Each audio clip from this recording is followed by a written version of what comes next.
the four kind of pillars of marketing that we work with and work on with business owners, if they don't have these four things, in our opinion, they're not set up for success. Number one is... What's up, everybody? Welcome back to Awesome Inc.'s podcast, where we highlight people pursuing their definition of, you guessed it, awesome.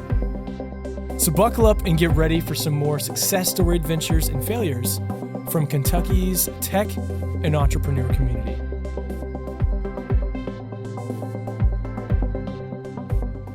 We're back for the final chapter of this epic saga. Boy, is the saga only 3 or could it be more than 3?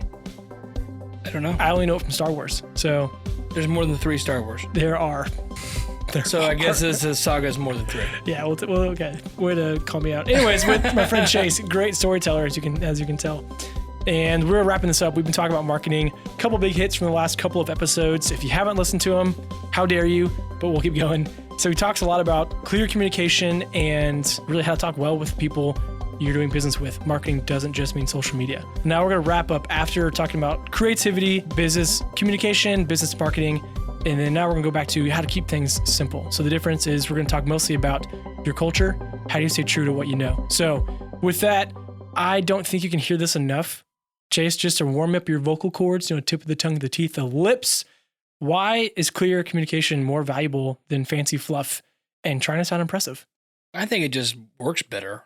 I think people can understand, I think that if you had marketing and branding get 3 words that get confused the most: marketing, branding, and advertising. They're all related. They're all parts of what we're doing when we're growing businesses. Marketing is memorization, right? Branding is emotional. Something you're fusing emotions to something, position.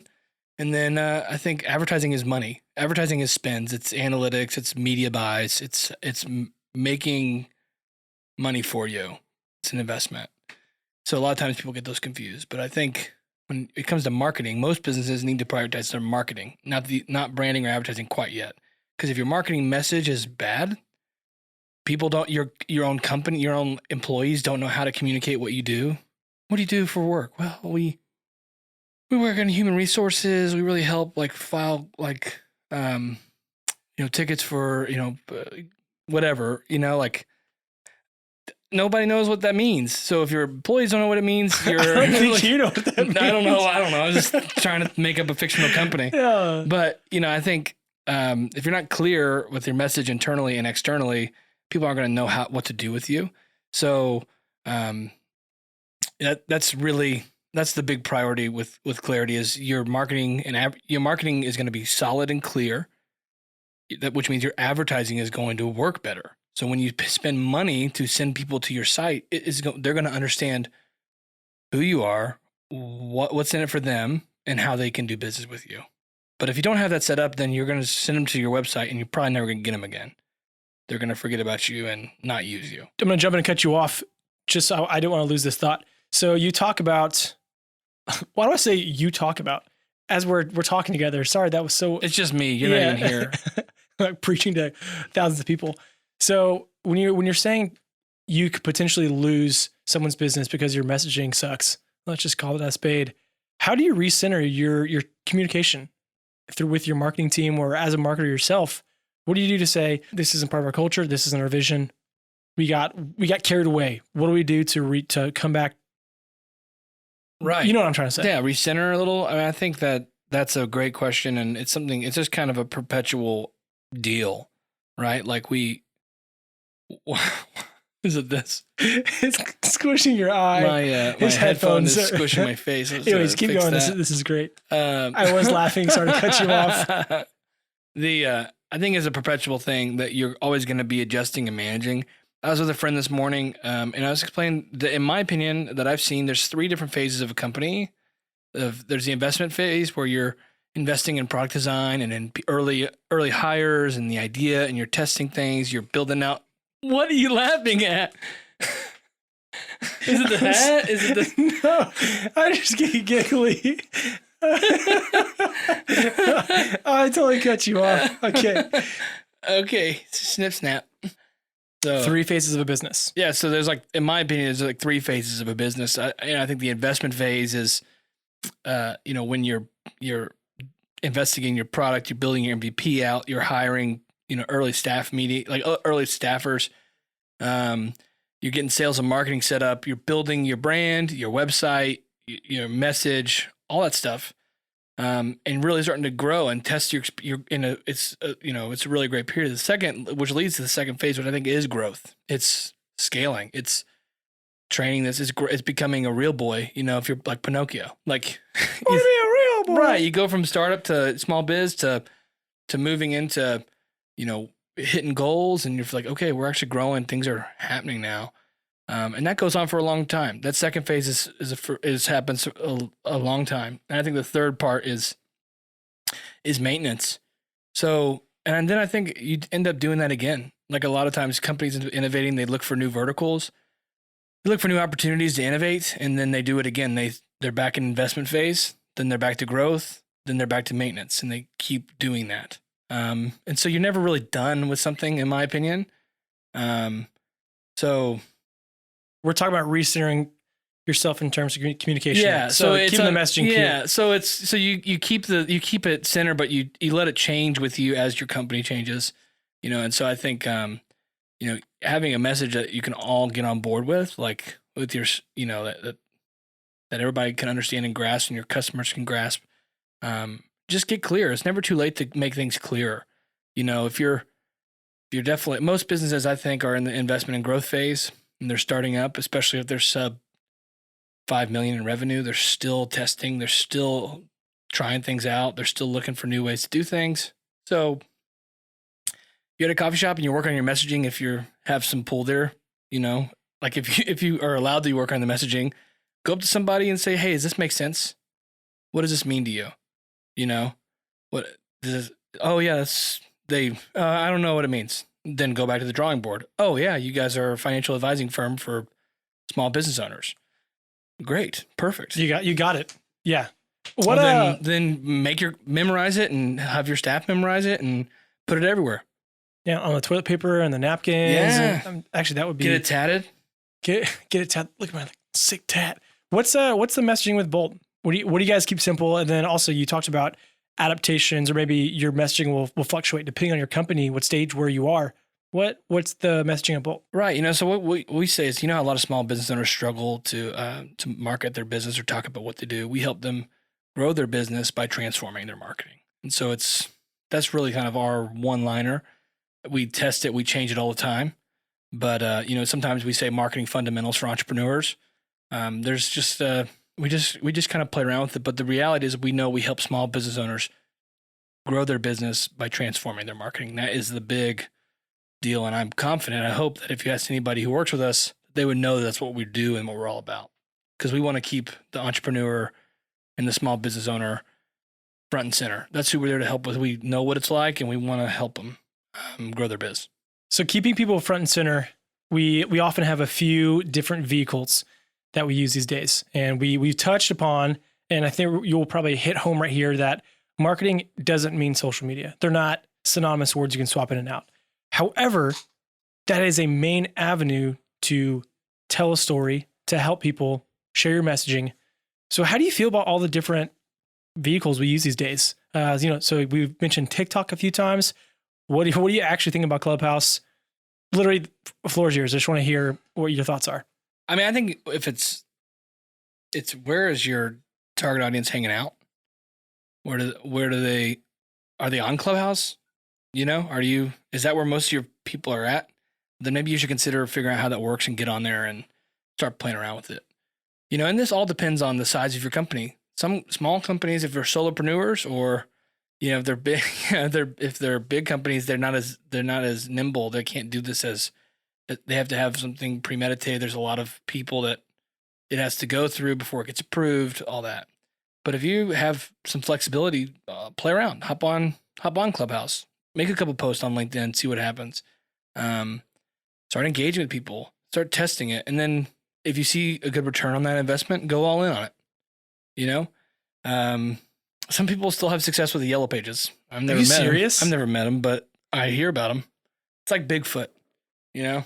But I think that you want to have a plan in place, and I think so for us, the four kind of pillars of marketing that we work with and work on with business owners, if they don't have these four things, in our opinion, they're not set up for success. Number one is a clear message. Number two is a solid brand. Number three is a great website that converts. And number four is a marketing plan. Understanding who you're talking to, what are your services or products, where are you talking about it at, and how are you measuring it? So those are the four products that we offer. We offer some different services sometimes, but most of the time when we're starting with somebody from scratch, they're doing one or all of those products. And then we get into a conversation maybe about, hey, we like working with you. You like working with us. We have a good understanding of how your brand works. What if we continue working together on a longer term basis? With the four pillars that you just mentioned, Chase, where do you feel companies, probably more entrepreneurs and small businesses that you work with from Kentucky, where are they failing in those and keeping their marketing, their messaging? I would say the two things that I would prioritize there, if you could only prioritize two, and number one would be messaging. Your messaging's off, the rest of it doesn't. I mean, you'll get stuff, I mean, that's the thing is like, this isn't like, law. Like what I'm saying isn't like the law. I'm just saying from what I've seen is if you have an unclear message, you're going to have lower conversions. Your ROI is going to be less than somebody who's got a clear message and maybe a lower ad budget. They're going to see more bang for their buck because it's clear. Granted, all this doesn't exist. If your product sucks, your product sucks. Yeah, it doesn't matter. If like you're not solving a problem, you could spend $1 million on advertising. You could get LeBron James to sponsor it. Eventually you will fail because it is not a good product, and nobody, like, that's just not the way we work. The product has to solve a problem in a real way. But after that, then these things really start to play in. So number one, if your messaging's not on, I think that you need to fix that. And then number two, if your website's not set up to convert, that's the next thing. I think branding is incredibly important, and a website's a big piece of that. But a lot of businesses understand how important branding is. They understand design. It's something that we can all make. We all get first impressions from brands, and we can take a look at something and we can see that looks really cool, or that looks like an airbrush tee from Gatlinburg. Like those, like we can make the snap judgment. We associate and we make snap judgments, and it's really hard to change our minds once we make that first impression, right? So that's the good news. Is I think there's a lot of people who need branding help. Yeah, for sure. But I think most people know the importance there, so they'd invest in that. But then on their website, they use vague messaging. They don't call to action. They use passive language. Like, you've heard me say this all the time. Like, get started is very passive. Contact us is pretty passive. You want to use active language. And then on their website, they talk about them the whole time, themselves, their company, our why. Simon Sinek, I don't know if he knew what he was doing when he talked about that why book. It's a great book. It's a great concept. But I think most people they all just want to talk about, this is our why. That's not the question people are concerned with. They're not asking, what's your why? What's my why? Why should I care about your company? Not why are you in business? Yeah, well, it's almost, there are two steps. First is, why should I care what you do? Great, like when everyone's answering that why, here's what we do. But really, part two, which is the follow-up, like, why should I be using your, like, why should I, right, pay for whatever? Yeah, I think the why, it's a great book. I've read it. I think it's great, but I hear that book brought up all the time. And when it gets brought up, I know that somebody's about to say, yeah, I want to talk about me. I want to talk about our business on whatever we're about to do. And then I have to talk to them about why it's not a great idea to do that. Then you're putting your foot in your mouth with your messaging.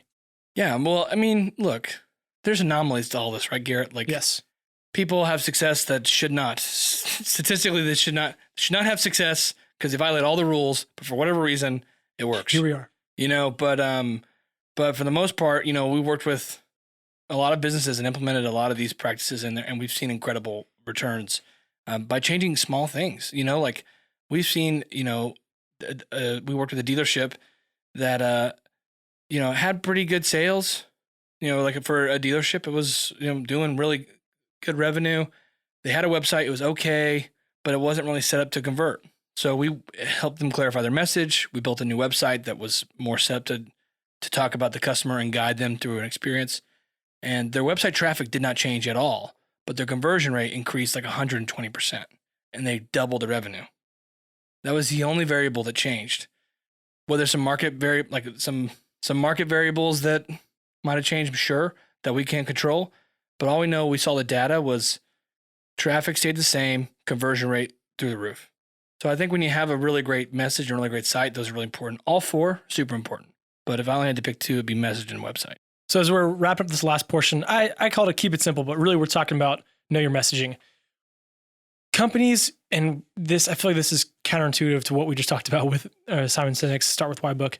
Companies or organizations, startups, whatever, usually have some sort of culture and they want to be dominant. They want their company to be known for that. Great.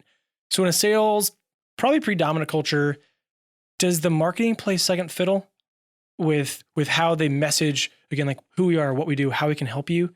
And then maybe a follow-up with that, if you have a good story or two, what are some good practices to keep that company culture front-facing in your messaging without being in your face? Sure. We could talk through this one, I think. I think I'm getting what you're saying. Yeah, I can see your brain's just brewing up a really good answer. So keep it going. I hope I don't underwhelm. Especially this is the last question for the entire series. No, I'm just kidding. This is only part A of the series of 26 of 20. episodes. This is we're going to start our own podcast. We're going to have a spinoff. We're going to have an equivalent of Fraser Crane, Fraser and Cheers spinoff. I was thinking of like Fairchild and Farbach Financial, whatever. I love it. I'm kidding. You probably don't want me dealing with your finances. Nope, I don't. Yeah, probably don't want me. Yeah, I mean, I think sales and marketing, like I said in one of the other episodes, is I do think they should be complementary. You got to understand like that. I actually probably would identify more as a sales guy than I would a marketer in a lot of ways because I like sales and I love relationships, and I think that they're siblings. Sales and marketing really are very closely related. And so I think, when it comes to transferring, and let me ask, you were asking about how do you transfer your culture to the public? So like Awesome Inc. has all their core values and they have everything that makes Awesome Inc. great. They still do the fix you thing with the sunglasses. Oh man. Oh yeah. So I'll never forget we call it the thing. The thing. Yeah. Yeah. I never forget that. Spoiler, we play mostly on our retreats or after a big event, something where our team has put a lot of effort into. We turn on Coldplay's song Fix You, and then Brian, our CEO, I don't really think he ever plans out a message, but he is just a very gifted motivational speaker, especially for his friends and family. But he walks up and he just says something, and you just feel every ounce of you say, yes, I believe. Oh my gosh, this is the best thing. So sure. We haven't had one in a while. But no, you're good. But some people don't know. Yeah, right. So, I think about that when I think about Awesome Inc. I think about, everything that you guys stand for. And I can, in an intangible way, I know when I think about Awesome Inc., I have a feeling. Like, I think about Malone's Burgers on 5 Across nights. I think about Startup Weekend. I think about, hanging out here my freshman year of college and working on concepts with Matt. I think about things because I have a relationship with this place, and that's the way everybody is. So from first impression to old friend, there are emotional ties and things that we think about that play a part. And so I'm not sure if I'm hitting the question right, but when it talks about interpreting culture, I think that dictates itself. I think being intentional with your culture from top down is important, but I think the most effective way is to allow your team, your employees to drive the culture. Every business has a culture, whether they've identified it or not. There's something there. One thing that so for Bolt, for example, like we, all of us who work there, we love wine. We love the history of wine, the story of wine, and like trying different wines. We also love learning. So every 2 weeks, every other week, we'll have an hour where we'll do website reviews and do deep dives on brands and messaging, and maybe we'll watch a TED Talk or something, and we'll have a discussion and we'll try a different wine. It's something really fun for us, and sometimes we'll go to a really nice restaurant and that's something that's really valuable to us because it's a tangible, creative thing. But I think everybody has their own deal. Yeah. So Chase, I mean, the gist of it, is about the relationships. And it's cool that you realize, hey, our team, whatever company that I'm speaking of now, our team can do our thing.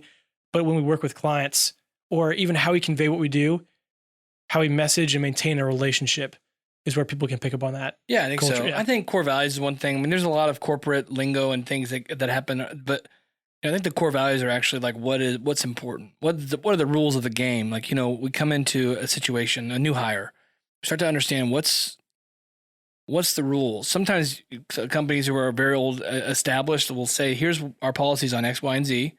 Here's what we do. Oh, we'll do this. But other ones have more organic culture that this is the way we do things. This is what's important here. One of the core values for us is, that's my favorite, is be a Swiss Army knife.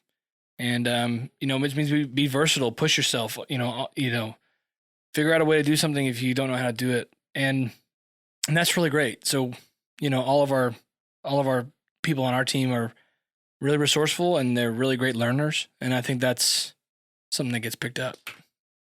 That's good. Throws the pin down. Hey, last question, and then we'll wrap this up. Get this show on the road. Next series TBD in the future. Again, we work with Kentucky startup companies. You work with Kentucky small businesses and entrepreneurs. What is one tip that if someone heard today and they implemented in their company, next week they would be at least 1% better? That's a good question. And that's on the small side of things. I mean, one practical one would be put a call to action button on your website. However your sales process works, like if you have an e-commerce site, you probably already have this. Instead of like, there's Shopify has this default deal where they have like the shopping cart in the top right corner, and you click into it and it's an empty cart. It's not helpful at all. Meet with the person who designed your website or do it yourself. Remove that and put a shop now button up there. If you're a professional services, and scheduling a call is how you get business, put schedule a call, drop get started, drop contact us, drop learn more. Really creepy. If, think you're courting somebody, like you're building a relationship with somebody. So if you're at a bar and I walk up to a woman that I'd like to take on a date and we're having a good conversation, at the end, I want to get her number, or I, give her my number. I said, learn more. That's pretty creepy. Yeah. Right. Like, or so stop doing this as a business. It's like, can I have your number? Be direct. Can I have your number? Like, that's something that's like very direct. There's no like hiding that. So, people on your website for a reason. They're either a customer, they're either your competition, or they're you. There's somebody in your team and you're like reviewing your site. So put a call to action in the top right corner and scatter it throughout and make it direct, and you'll see more conversions. That's good. We ended on a sales note, but I also think that can be correlated to anything marketing wise. Yeah. So, and I think also I'd give a little giveaway to your listeners is they want to email me, I'd be happy to do a little website review for them. Get started. Get started. I think a lot of times it's good, you have to get another set of eyes on something and to be able to get some new perspective. Because a lot of times people they're in the weeds on their company. Marketing and messaging and brand might be important to them. It might not be. But regardless, it's always nice to have a fresh set of eyes. And so if they email me at hello@buildwithbolt.com and just say Awesome Inc. Podcast, would love a website review, me or somebody on my team will do a little video and give them some tips that can help them grow. Chase, man, we've talked about it a lot. This was an absolute blast. Again, thanks for everyone who listened. Even if you listened for 30 seconds, would love some follow-up. Shoot either Awesome Inc. an email at podcast@awesomeinc.org or reach out to Chase with buildwithbolt.com. Nice. Finally got it. Finally got it. So appreciate y'all. Go make your messaging more clear, be direct, get a goal in mind, have an objective. And guess what? Kentucky's the best place to live and work. So we'll see you here next time. Chase, appreciate you, brother. Yep. Thanks, Garrett. Well, that's it, guys. Thank you so much for checking out this episode of Awesome Inc.'s podcast. And another quick thank you to Lee Rosevear and a few members from our community who provide the music that you hear in this show. Lastly, give us a follow on Instagram, Facebook, all that jazz. Or even better, come on down to our space. Come be a part of our community and get plugged in, and let's start something awesome together. You guys rock. We'll see you next time.